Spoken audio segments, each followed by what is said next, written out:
It's clear that every effort is being made from family and law enforcement to get Nancy home. But there were 4 things that stuck out to the former agent who spoke to me after he watched Savannah's message. I can break a little news on your program here that I spoke with a detective earlier today, and effective Monday, this investigation will essentially be moved to the task force entirely. He is still out there, not hiding in another state, not camping in a forest, not running. He is in Tucson. He is waking up every single morning in a bed a few miles from the house he destroyed. He is eating breakfast. He is driving to work. He is coming home on Friday evening and watching the news about himself from a couch in a city he calls home. And he has been doing all of it for 50 consecutive days while an 84-year-old woman's family cannot sleep, cannot grieve, cannot breathe. 50 days. That is not a theory. That is not speculation. That is what the FBI believes. That is what a former detective and state trooper with decades of behavioral analysis experience said publicly this week. And that is what the Guthrie family, in a written statement personally reviewed and approved word by word by the Federal Bureau of Investigation, pointed directly at when they told the world that the Tucson community holds the key. Not a stranger passing through. Not someone from another state who found this neighborhood on a map. Someone local. Someone who knows those streets from personal daily experience. Someone who belongs in that geography. Someone who has been hiding in plain sight since the early morning hours of February 1st. Stop and let that land. This week, 3 things broke open simultaneously. 3 developments that individually matter. But together, when you lay them side by side and connect the threads, the fragmented coverage of this case has not fully assembled. Together they form a picture that is not vague, not general, and not pointing in multiple directions at once. It is specific. It is geographic. And it is closing in on one person living an ordinary life in one city. Here is everything. All of it. Laid out carefully because every single piece connects to every other piece, and the full picture is something the short clips and the breaking news alerts are not showing you. We start with the family. Day 50 and the Guthrie family broke weeks of silence. Not through an emotional Instagram video. Not through a press conference with cameras and microphones. Through a carefully constructed written statement released to Tucson's local NBC affiliate, KVOA. And the first thing you need to understand about that statement is what it actually is at this stage of a federal kidnapping investigation. At day 50 of an active FBI case, a family statement is not grief expressed in public. It is not a plea from a broken family reaching out emotionally. It is an operational document. Every single word in a statement like that one has been reviewed.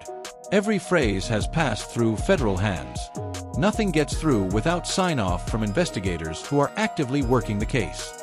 When the Guthrie family puts words on paper at day 50 and those words are released to a specific local outlet and not nationally, those words are carrying a message aimed at a specific audience. Brian Enton is News Nation's senior investigative reporter. He has been on the ground in Tucson since nearly the first days of this investigation. He has sources inside the Joint Task Force that have been consistent and credible throughout. He analyzed every word of that family statement publicly, and his assessment was direct and unambiguous. Nothing in it is accidental. Every phrase was deliberate. Every word was chosen because it means something specific to a specific person. And the words that stopped every investigative reporter and every law enforcement analyst covering this case were these. We continue to believe it is Tucson and the greater southern Arizona community that hold the key to finding resolution in this case. Tucsonans. Not strangers. Not out-of-state suspects. Not someone who targeted this neighborhood from a distance and had never walked those streets before. Tucsonans. People who live in that city. People who know those roads from regular daily experience. People who could have driven past Nancy Guthrie's house on a routine basis without a single neighbor questioning their presence because they belong in that geography. They are part of the visual landscape of that neighborhood. They are regulars, not anomalies. Enton has been hearing this from law enforcement sources repeatedly since the early days. The belief that exists inside the Joint Task Force, the belief that has been a quiet but persistent current running through the investigative thinking from the very beginning, is that whoever did this is local, is from the Tucson area, and could potentially be from that specific neighborhood or the streets immediately surrounding it. For the first time at day 50, The family is saying it publicly in a statement that has the FBI's fingerprints all over its language and its construction. That is not a routine update. That is a deliberate public signal sent to a deliberate audience. And the statement named something that had never been mentioned publicly by the family before.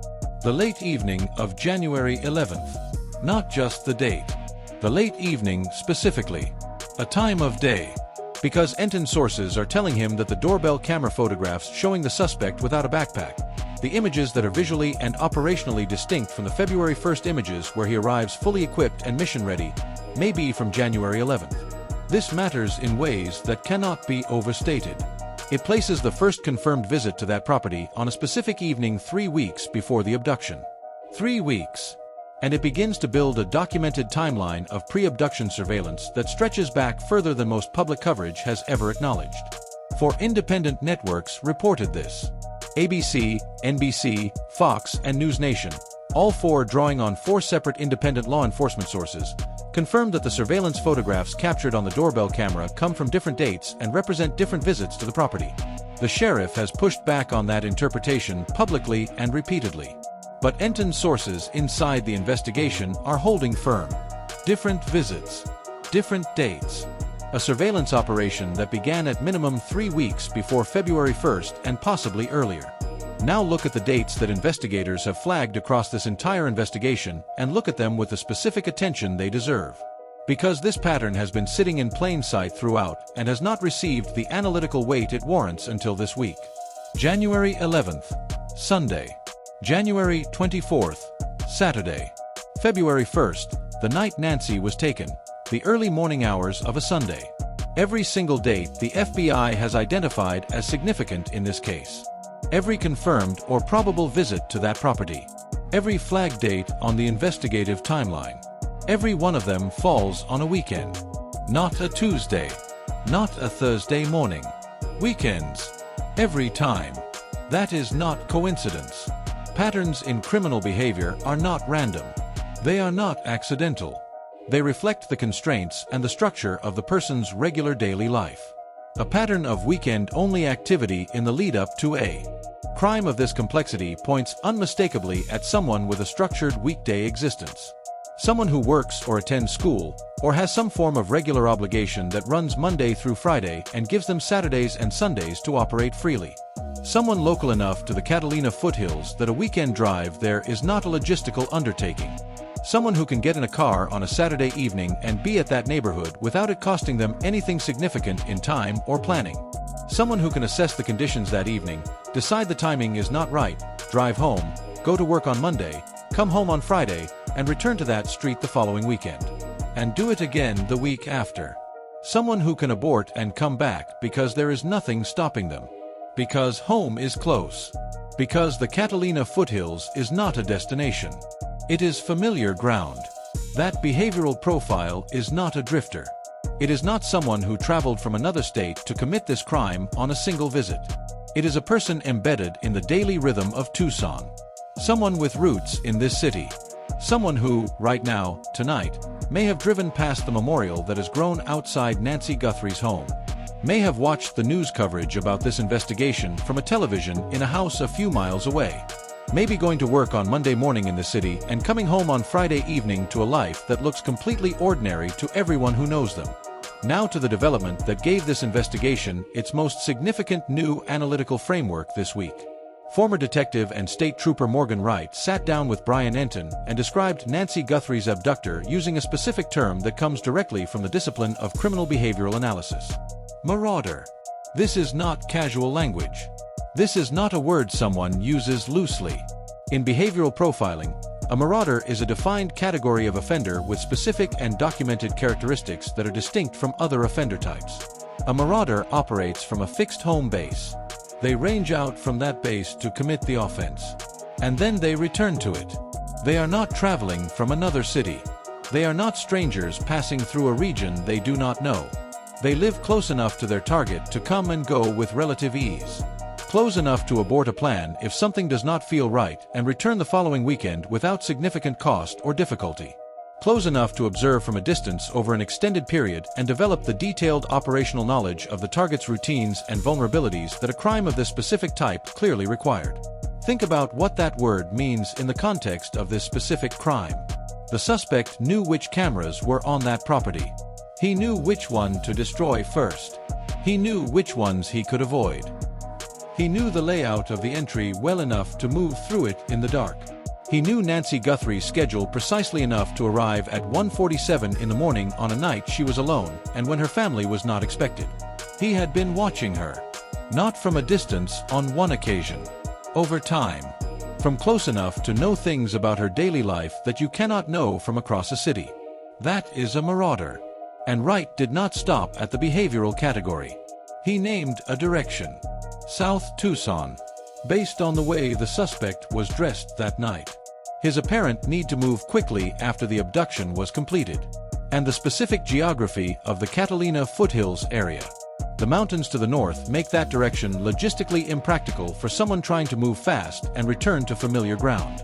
The accessible routes, the roads that make sense for someone trying to exit the Catalina foothills without using major surveillance-heavy corridors, point south. South Tucson is where Wright's decades of experience in behavioral analysis and law enforcement are pointing.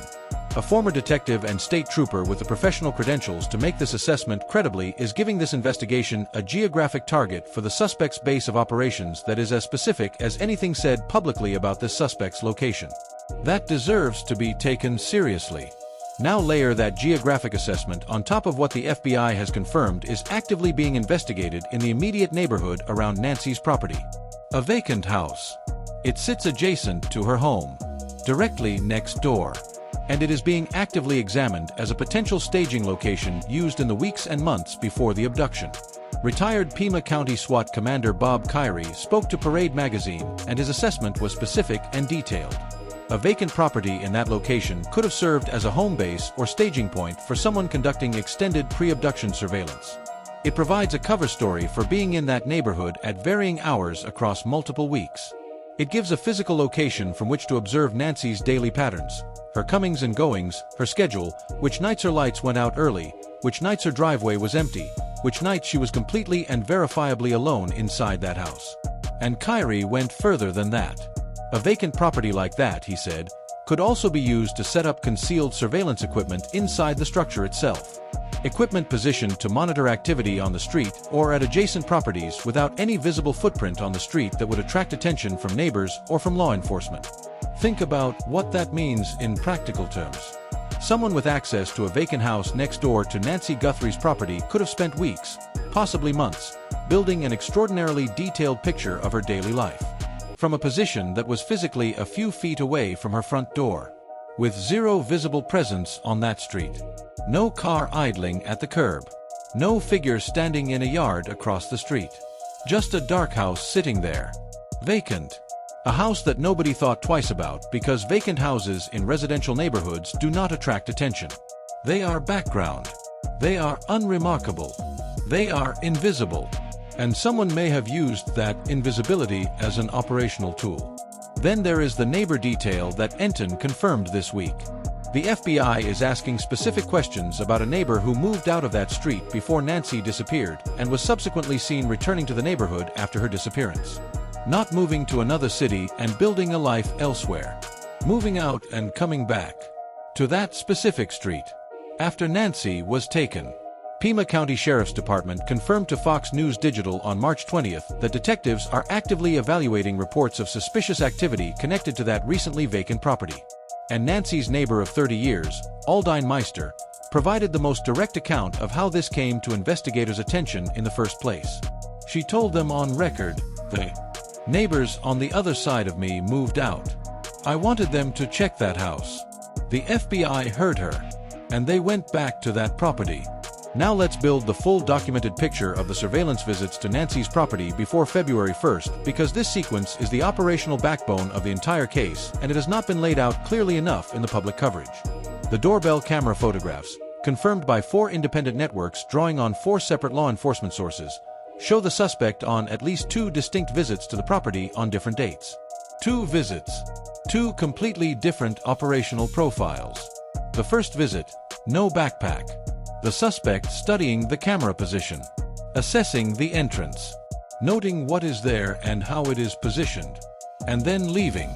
No confrontation. No entry. Just observation and withdrawal. A reconnaissance visit. Someone deciding the conditions are not right yet and choosing to come back. The second visit.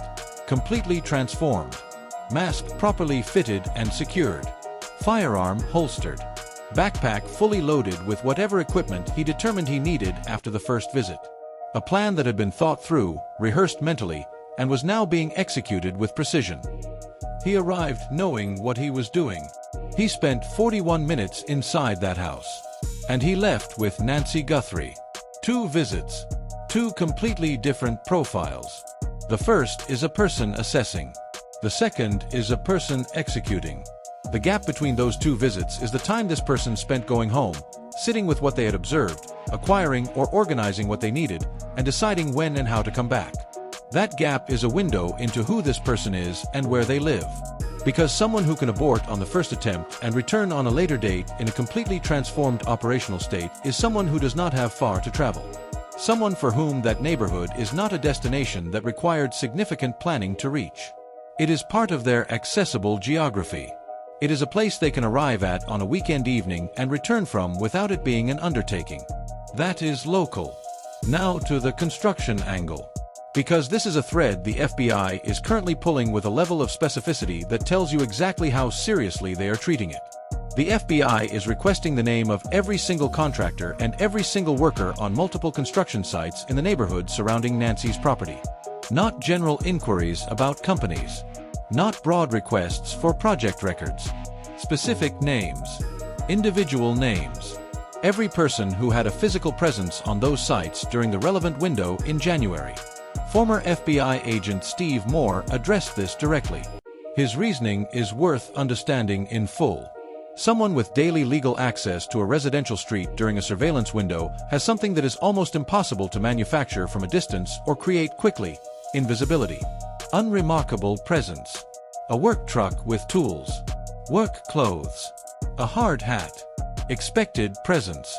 Neighbors see you regularly enough that you become part of the visual background of the street. You stop being noticed because you belong there. Nobody calls law enforcement about a work crew. Nobody approaches a person in work clothes and demands to know what they are doing. You can stand on that block and observe which car is in which driveway every morning. You can time how long it takes a specific resident to walk from their garage to their front door. You can identify where the security cameras are mounted and whether they appear to be actively recording. You can note over days and weeks of daily legal presence which houses have dogs, which houses have visitors on certain evenings, which houses go dark early, and which houses show activity late into the night. Over weeks of daily legal presence on that street, someone with a surveillance objective could accumulate the kind of detailed operational knowledge of Nancy Guthrie's life, routines, and vulnerabilities that this crime clearly required. And that person does not even need to be the individual who put on the mask on the night of February 1st. They simply need to have been in a position to observe, and to pass what they observed to someone who used it. The FBI wants every name from those construction sites. That is not a casual investigative request. That is a targeted search for a specific category of person who may be a witness, a person of interest, or the direct link between January surveillance and February 1 Estes execution. There is one more element raised this week that fits precisely into this picture. Forensic behavioral expert Brant Smith told Fox News Digital that in cases of this type, suspects frequently return to the crime scene after the fact. And she was specific about what that behavior actually looks like in documented cases. This is the type of person, she said, who could come back to the memorial that has grown outside Nancy's home, who could stand among the people leaving flowers and candles, who could take photographs of the tribute, who could watch a vigil from within the crowd of mourners, who could observe the news coverage and the public response from a position of apparent normality, surrounded by grieving people, indistinguishable from them. Enton stated this directly and on the record. It is possible that the suspect has already appeared in footage filmed outside Nancy's house during public events. This is documented behavior in comparable cases. It is not speculation. It is a known and studied pattern in this category of offender.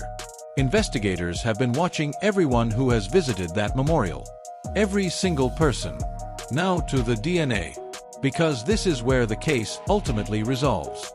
And the local angle adds dimensions to the DNA picture that have not been fully explained in most public coverage. foreign genetic material was recovered from inside Nancy Guthrie's home. A genetic profile not connected to her and not connected to anyone with regular authorized access to that property. A complex mixed DNA profile with more than one contributor. It is currently being processed at a private laboratory in Florida, and forensic genetic genealogy has been formally initiated on that sample. This is the same methodology that identified Brian Kohberger in the University of Idaho murders. The same technique that identified the Golden State Killer, Joseph James DeAngelo, after more than 4 decades of investigation. The methodology works by taking an unknown DNA profile and building a family tree outward from partial matches with relatives who have voluntarily submitted their genetic material to consumer platforms like GEDmatch, 23andMe, or Ancestry. It does not require the suspect's DNA to already exist in any law enforcement database. It does not require a prior arrest or any prior interaction with the criminal justice system. It requires one connection, one distant cousin, one family member anywhere in the country who shared their genetics with a genealogy service at any point. And from that single connection, the tree builds outward and inward simultaneously until it narrows, methodically, inevitably, to a name. Brian Enton has said it directly and with conviction. DNA is what ultimately cracks this case open. Forensics expert April Stonehouse confirmed that the processing of available samples has been moving rapidly. Retired FBI agent Jennifer Coffin-Daffer told Newsweek the case is red-hot behind the scenes, with more active investigative leads than most comparable cases generate at this stage. Now here is what the local angle adds to the DNA picture specifically.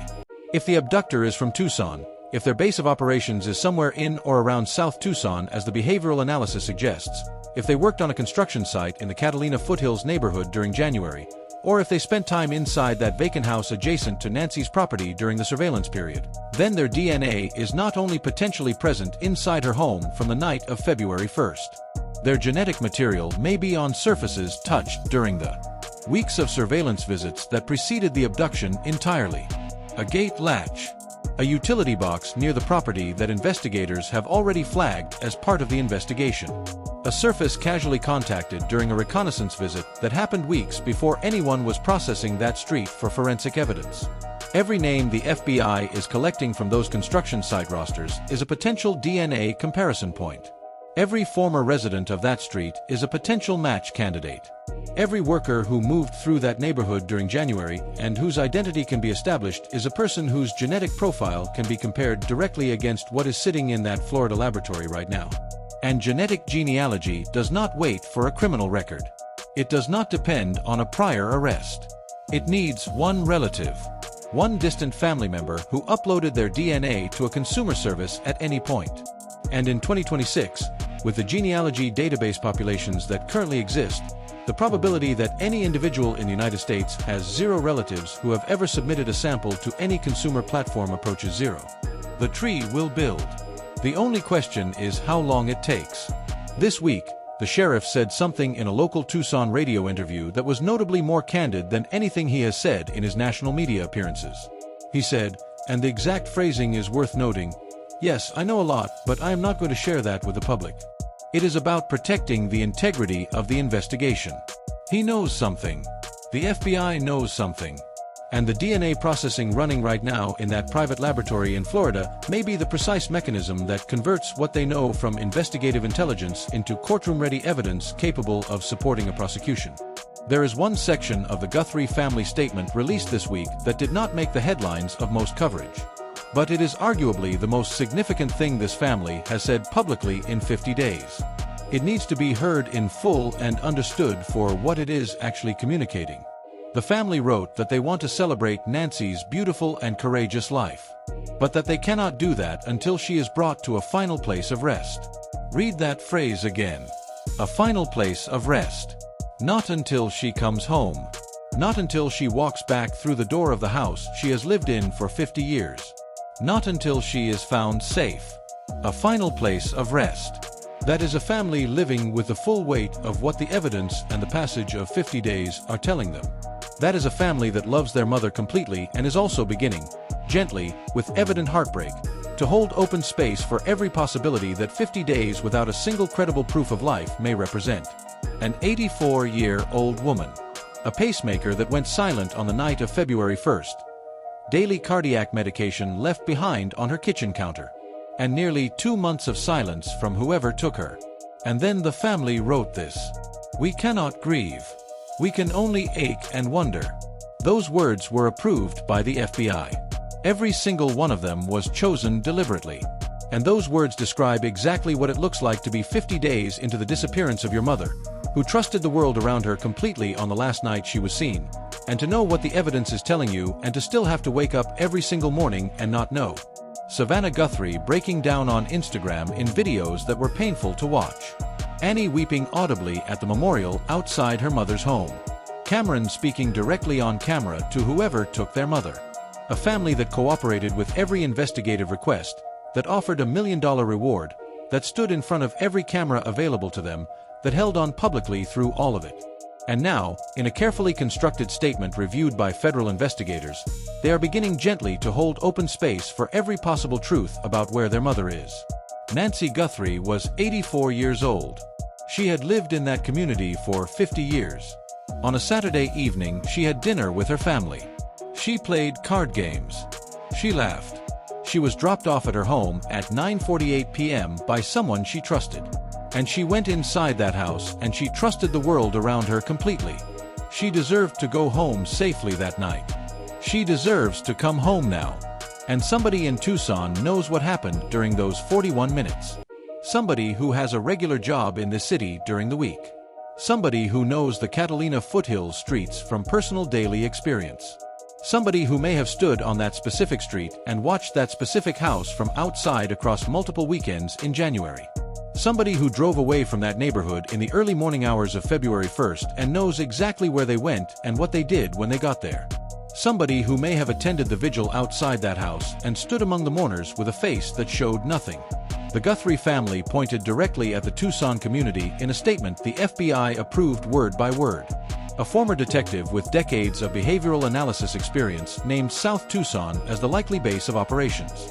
A vacant house immediately adjacent to Nancy's property is being actively investigated as a staging location for extended pre-abduction surveillance. A neighbor who moved out of that street before she disappeared kept coming back after the disappearance. Every single date investigators have flagged in this entire case falls on a weekend.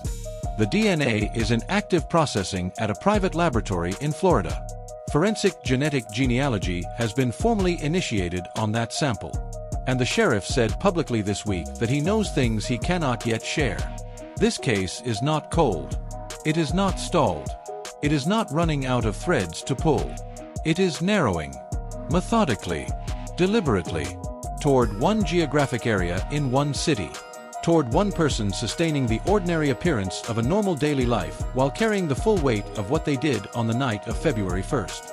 If you are in Tucson tonight and something is not sitting right, if you know someone whose behavior changed in the days or weeks around February 1st, if you noticed a vehicle in the Catalina foothills on January 11th or January 24th that had no obvious reason to be there, if you worked construction in that neighborhood during January and something you saw during those weeks did not sit right with you, make the call tonight. Contact the FBI at 1-800-CALL-FBI. That number is 1-800-225-5324. You can submit a tip online at tips.fbi.gov. Contact the Pima County Sheriff's Department directly. Everything is completely anonymous. The reward is over $1 million. Sometimes the right person sees the right story at exactly the right moment. And that one person could be the thing that brings Nancy home. 50 days. One family still waiting. One city that holds the answer.